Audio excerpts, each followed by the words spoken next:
Salve, salve minha gente, aqui é o tio Anderson do canal 6 Seguidores. Quer aprender um pouquinho mais de história? Vem comigo, vamos falar agora sobre a independência do Brasil. Não se esqueça de curtir, compartilhar e ativar as notificações, assim o tio Anderson vai ficar muito mais feliz. Vamos falar sobre a independência do Brasil. Esse processo, na verdade, começou no século XVIII, quando nós temos vários movimentos que inspiram esses revolucionários, que inspiram a transformação do Brasil. Nós tivemos a Guerra dos Mascates em 1711 em Pernambuco. Nós tivemos a Revolução Francesa em 1789, que foi a inspiração da transformação de todas as monarquias absolutistas no mundo. Nós tivemos a independência do Haiti, que foi um movimento eminentemente popular em que os escravos se rebelaram contra a dominação colonial francesa. A Inconfidência Mineira de 1789 demonstrou claramente para a gente a insatisfação dos mineiros com relação à derrama, a excessiva quantidade de impostos que os produtores de ouro eram obrigados a pagar à coroa portuguesa. Lembra um pouquinho a independência americana, a questão lá do chá de Boston. O momento inspirador foi a Inconfidência ou a Conjuração Baiana de 1789, que também foi uma revolta eminentemente popular.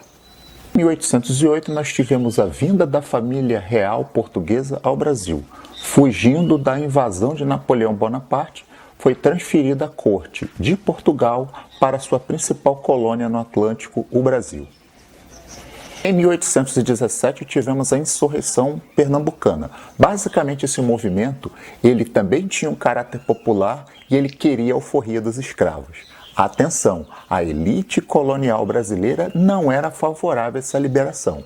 Eu não falei da independência do Haiti, eles também tinham temor de uma revolta de escravos e de um movimento eminentemente popular que retirasse essas camadas da elite do poder na colônia brasileira.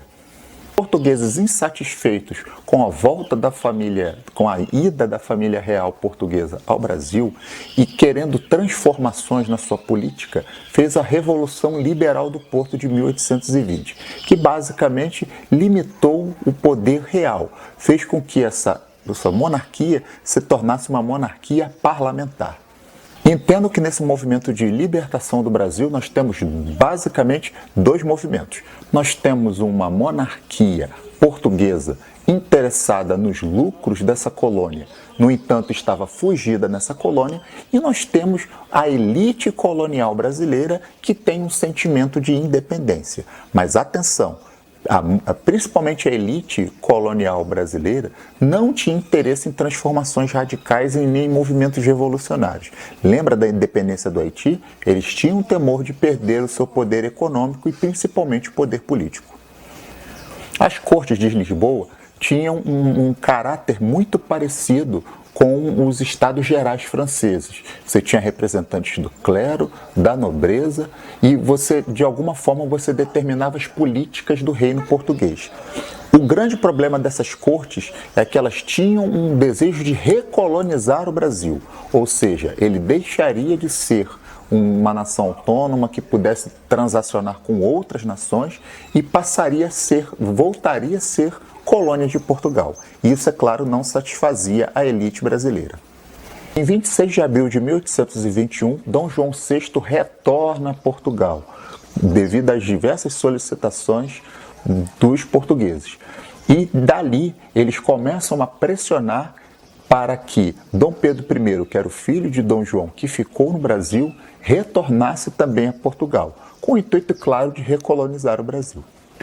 Entendam que o Brasil ele tinha uma divisão muito clara. O Centro-Sul, que seria aquela região ali do Rio de Janeiro, São Paulo, Minas Gerais para baixo, desejava a independência, porque dessa forma eles seriam mais independentes.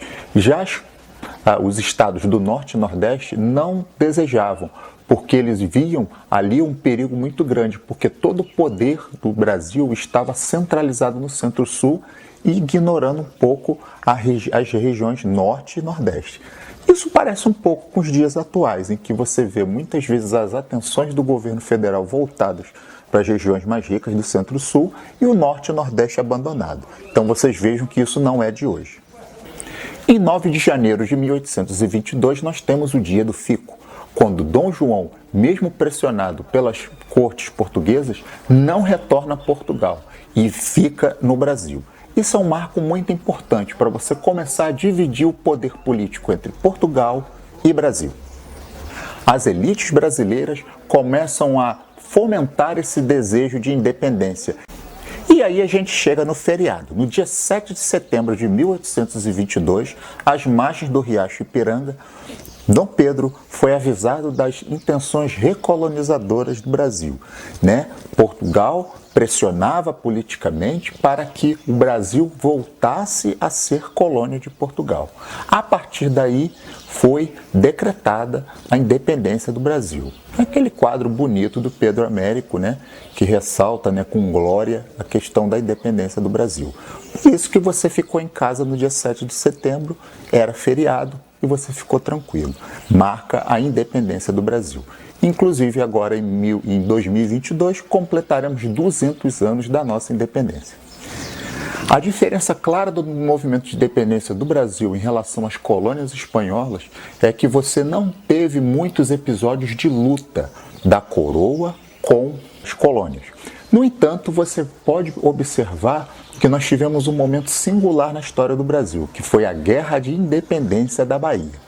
Essa Guerra de Independência da Bahia ocorreu de junho de 1822 a julho de 1823. Na verdade, essa independência do Brasil, ela não veio necessariamente com a expulsão de tropas portuguesas. Na verdade, você via muitas tensões e muitas hostilidades no estado da Bahia dessas tropas portuguesas contra os brasileiros baianos. Esses baianos, eles fizeram esse movimento de independência, tivemos batalhas, tivemos lutas sangrentas e o povo baiano possibilitou que o Brasil não se fragmentasse.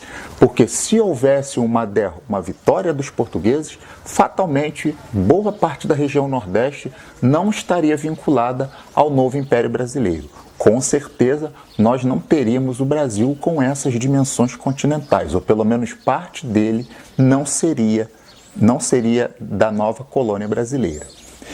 Tanto é que no dia 2 de julho é sempre comemorada o Dia da Independência da Bahia, uma data muito celebrada pelos baianos e que, na verdade, deveria ser celebrada por todo o Brasil, porque o movimento da Guerra de Independência da Bahia possibilitou que o território brasileiro não se fragmentasse.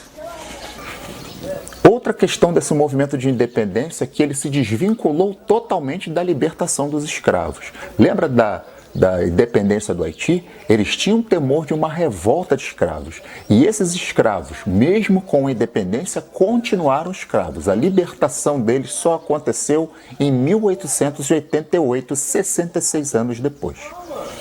Angola também não era uma colônia portuguesa, ela fazia muita transação de escravos com o Brasil. E muitos achavam que Angola se tornaria colônia do Brasil. Isso mesmo, muita gente imaginava Angola tinha uns laços muito fortes com o Brasil.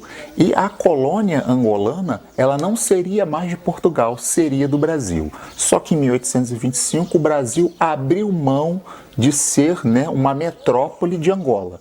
E as tropas portuguesas reocuparam Angola e reforçaram a sua dominação colonial.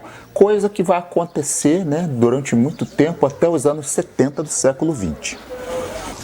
A consequência direta da independência do Brasil, que apesar de tudo continuamos extremamente dependentes, herdamos uma pesada dívida externa da Inglaterra e continuamos muito dependentes na questão econômica. Qual é a luta do brasileiro dos dias atuais? Deixarmos de ser colônia e nós termos verdadeiramente uma independência que, diferente de 1822, abrace a todos, inclusive os excluídos. Na época, os escravos não foram libertados e temos um desafio muito grande na superação do racismo. Vidas negras importam. Um abraço a todos e bons estudos.